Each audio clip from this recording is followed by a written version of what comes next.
Friends, welcome to my channel and I'm Subhash Chandra over here.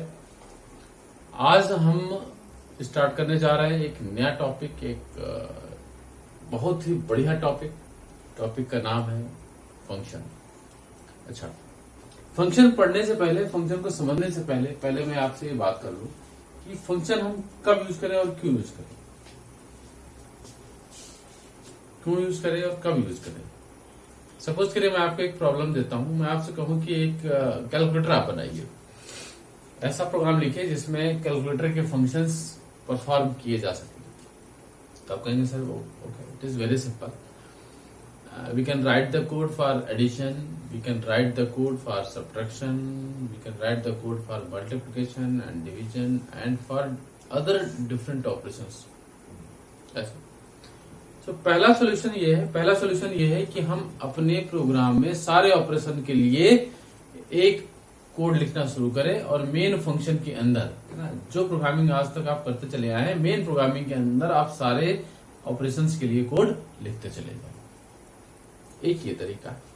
दूसरा ये तरीका है कि हमारे पास जितने भी मल्टीपल ऑपरेशंस हैं, चाहे वो एडिशन हो, चाहे सब्ट्रैक्शन हो, चाहे डिवीजन हो, चाहे मल्टीप्लिकेशन हो, या फिर डिफरेंट फंक्शंस हो like scaling function, like sine function, cosine function, log, anti log, whatever, जितने भी ऑपरेशंस कैलकुलेटर में हो सकते हैं, इन सभी के लिए एक तरीका यह है कि हम इनके एक अलग अलग फंक्शन बनाएं, अलग अलग इनके कोड लिखें और उन कोड्स को टेस्ट करें, डिबग करें। उनकी टेस्टिंग के बाद हम उनको एक इंटीग्रेट करें और इंटीग्रेट करने के बाद एक कंप्लीट प्रोग्राम, एक कंप्लीट सॉल्यूशन बनाएं। एक ही तरीका है। अब आपसे मैं पूछता हूं कि इन दोनों में आपको क्या सूट करता है, विच वन इज बेटर। तो आप ये कहेंगे सर सेकंड बेटर है। क्यों? क्योंकि जब आप एक कॉम्प्लेक्स प्रॉब्लम को छोटी छोटी प्रॉब्लम्स में डिवाइड करते हैं तो एक तो उसको समझना आसान हो जाता है और उसका सॉल्यूशन भी इजिली निकल आता है। सो अगेन हम फिर से दोबारा वहीं से स्टार्ट करते हैं कि व्हाट इज अ फंक्शन, क्या है फंक्शन। तो एक लाइन में हमने डिफाइन किया कि function is a self contained block which performs a particular job. क्या है function? Function is a self contained block, क्या, which performs a particular task। ऐसा एक लाइन में ऐसा डिफाइन कर दिया ना, ये छोटी सी एक डिफिनेशन हमने लिख दी ऐसा। क्या है कि function is a self contained block which performs a particular job. Meaning क्या हुआ कि फंक्शन एक स्पेशल पर्पस के लिए बनाया गया एक ब्लॉक है, सेट ऑफ सम लाइंस हैं जिनका एक अलग यूनिक नेम है। उन सेट ऑफ लाइंस को हमने एक नया नाम दे दिया and that is your function. Clear है? ठीक है। अब बात आती है कि फंक्शन को यूज करने से क्या एडवांटेज है। तो पहला तो फिर वही एडवांटेज निकलने वाला, उसके यूज से एडवांटेज निकलने वाला है कि फंक्शन का क्या यूज है। Function is used to solve a complex problem. क्या समझ में आया? समझ में ये आया कि function basically function is helpful to handle the complex problem. अगर एक कॉम्प्लेक्स प्रॉब्लम है तो उस कॉम्प्लेक्स प्रॉब्लम को हम क्या कर सकते हैं, छोटी प्रॉब्लम्स में उसको डिवाइड किया, है ना। एक बड़ी प्रॉब्लम है, उस बड़ी प्रॉब्लम को दो छोटी प्रॉब्लम्स में डिवाइड किया, फिर देखा कि क्या ये प्रॉब्लम सॉल्व हो सकती है, ये प्रॉब्लम सॉल्व हो सकती है। अगर हमें लग रहा है still it is complex, then we can divide into another sub problems, है ना। तो आप कुछ ऐसा समझ सकते हैं, एक प्रॉब्लम है ऐसी पी को हमने डिवाइड किया किसमें, P1 एंड P2 में, एंड देन P1 को इसमें P3 और P4 में। तो अगर एक पर्टिकुलर प्रॉब्लम को हमें लग रहा है कि वो कॉम्प्लेक्स है और हम उसको हैंडल नहीं कर पा रहे, then we can divide it into two sub problems. तो इन प्रॉब्लम्स में हमने डिवाइड किया। ये हमने चेक किया कि P2 is easily understandable and we can handle it, then it's okay. but P1 is not understandable to us, and it is complex. So we will divide this P1 problem into two parts, P3 and P4. अब इन P3 और P4 को हम क्या कर रहे हैं? P3 और P4 को हैंडल कर रहे हैं, सॉल्व कर रहे हैं, इनको सॉल्व कर रहे हैं। तो हमने इसको सॉल्व किया, टेस्ट किया, देन इंटीग्रेट किया, फिर इसको टेस्ट किया, इसको टेस्ट किया, फिर इंटीग्रेट किया, and after the integration we'll get P. P is a complete solution. P is the complete solution of that complex problem. Where these subprograms are known as modules. क्या हम इन्हें बोल रहे हैं? हम इन्हें बोल रहे हैं modules, है ना? तो पहली चीज क्या निकल के आई? पहली चीज ये निकल के आई कि function is used to handle the complex problem. Your functions are helpful to handle the complex problem. कैसे? By using divide and conquer approach. कौन सा approach? Divide and conquer approach. Divide and conquer approach. किसी भी problem को छोटी problems में divide करने के कॉन्सेप्ट को हम क्या बोलते हैं? Divide and conquer approach. बांटिए और जीत लीजिए। डिवाइड मीन्स बांट देना, कॉन्क्वेर मीन्स टू विन। तो डिवाइड कर देना और जीत लेना। तो हमने एक बड़ी प्रॉब्लम को डिवाइड किया और उसको सॉल्व कर लिया, तो डिवाइड एंड कॉन्क्वेर अप्रोच। ठीक है, तो कॉम्प्लेक्स प्रॉब्लम को सॉल्व करने के लिए बेस्ट प्रॉब्लम है और फंक्शन इसमें हेल्पफुल है। फंक्शन का मेजर यूज ही यही है। ओके, सो हमने पहला लिखा, it helps to solve complex problems by using divide and conquer approach. Clear है? दूसरा हमने लिखा, क्योंकि डिवाइड एंड कॉन्क्वेर अप्रोच की हम बात कर रहे हैं, तो no doubt these sub programmes, if you are dividing a complete program, if you are dividing a big complex problem into sub programs, into sub problems, then these sub problems are known as modules. This module, this module, this module, and this module. Clear है? And these modules, if these are modules, then it means it supports modular programming. क्या बात हुई? It supports modular programming. तो इस approach को by which we can handle a complex problem following this approach. Which approach?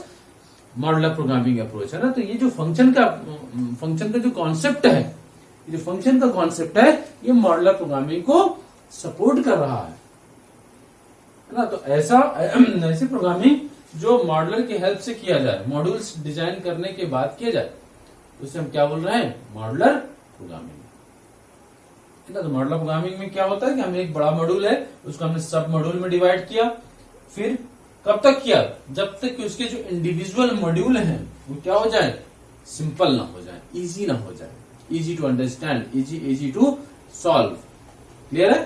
तो और फिर क्या कर रहे हैं? फिर इनको हमने कोड किया, डिजाइन किया और कोड किया, डिजाइन किया, कोड किया। फिर इसके बाद हमने इसको टेस्ट किया, फिर इंटीग्रेट किया, फिर इसको टेस्ट किया, फिर इन दोनों को इंटीग्रेट किया। ऐसा तो हमने क्या लिखा? So it supports modular programming where small functions are called modules. ये क्लियर हुआ? चलिए, तीसरा पॉइंट है, each function performs a unique particular task. Okay, तो एक्चुअली इसकी जो डिफिनीशन है, ये डिफिनीशन से ही निकल के आया कि हम फंक्शन क्यों बनाते हैं। इसलिए बनाते हैं so that a function can perform some unique, some peculiar jobs, some special jobs.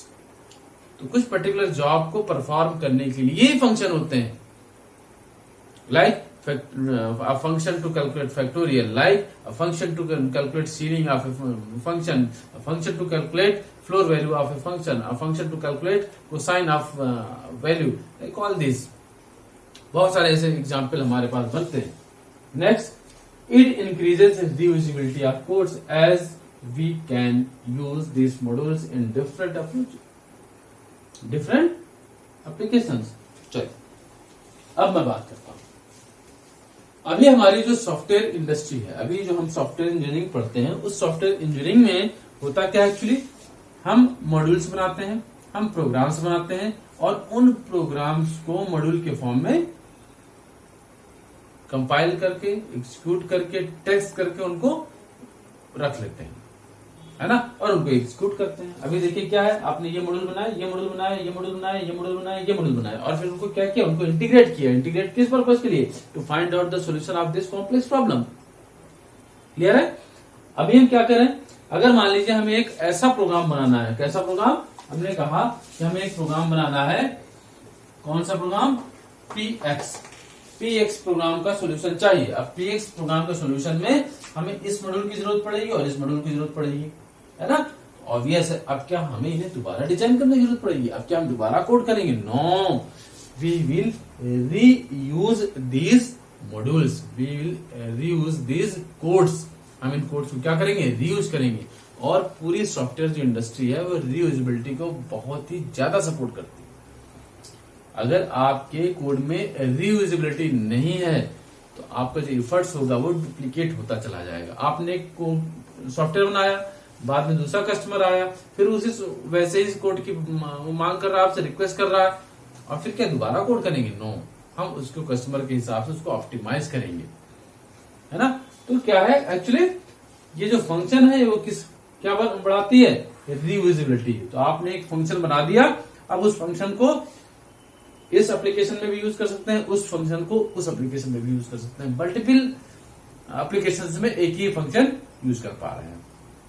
इसे हम क्या बोल रहे हैं? इसे बोल रहे हैं रीयूजेबिलिटी। देन हमने क्या लिखा कि testing and debugging is easier in comparison to other approaches. अगर हमारे पास प्रोग्राम्स छोटे छोटे हैं और मॉड्यूल्स हैं, अब जैसे इस डायग्राम की बात करें, इस डायग्राम में इसको टेस्ट करना, अगर हम सारा सॉल्यूशन इस फॉर्म में लिखते हैं, सिर्फ एक ही ऐसा ही कोड लिख देते हैं, पी प्रॉब्लम और पी का सॉल्यूशन एक ही सिंगल थ्रेड में बना देते हैं मेन के अंदर, तो इसको टेस्ट करना और इसको डिबग करना आपके लिए टफ हो जाता है ना, टीडियस होता था। इवन ये एरर प्रोन भी होता, इसमें एरर भी आ सकती है, ज्यादा एरर होती है, इसकी टेस्टिंग टफ है, एरर फाइंडिंग प्रोसेस टफ है और मुश्किल होगा एरर ढूंढना। लेकिन जब हम उनको सब प्रोग्राम्स में, छोटे छोटे प्रोग्राम्स में डिवाइड कर रहे हैं ना, छोटे छोटे प्रॉब्लम्स में डिवाइड कर रहे हैं, सो इन मॉड्यूल्स की टेस्टिंग और डिबगिंग क्या है? इजियर है ना, हमको एरर इजिली मिल जाएंगी। क्लियर है? तो आज के वीडियो में आज जो हमने समझने की कोशिश किया, क्या समझने की कोशिश की, मैं हम एक बार फिर से समराइज कर दें कि फंक्शन क्या है। Function is a self contained block which performs a particular job. वो हमने एक लाइन में ऊपर डिफाइन कर दिया कि is a self contained block which performs a particular task. Then what are the advantages of functions? ये हमने एडवांटेजेस लिखे, हमने एडवांटेजेस लिख दिए, एडवांटेजेस लिख दिए। तो एडवांटेजेस बोलिए या इन्हें क्या बोलिए? एप्लीकेशंस। ठीक है, इसके एप्लीकेशंस है या इसके एडवांटेजेस है। क्लियर है? ओके, नेक्स्ट वीडियो में हम लोग फिर डिस्कस करने वाले हैं। नेक्स्ट वीडियो में हम डिस्कस करेंगे how will declare a function, how will define a function and many more things about a function. लेकिन मैं फिर एक बार बोल दूं कि आप इन वीडियोस को ध्यान से समझिए, ध्यान से देखिए। अगर आपको कोई क्वेरी लगती है तो आप मुझे कमेंट सेक्शन में कुछ फीडबैक भी दे सकते हैं। आपका जो फीडबैक होगा उसको मैं बहुत ही सावधानी से, बहुत ही ध्यान से पढ़ूंगा और आपको रिस्पांस भी दूंगा। तो आप मेरी वीडियोस को लाइक करते रहिए और अपना फीडबैक देते रहिए। Bye bye.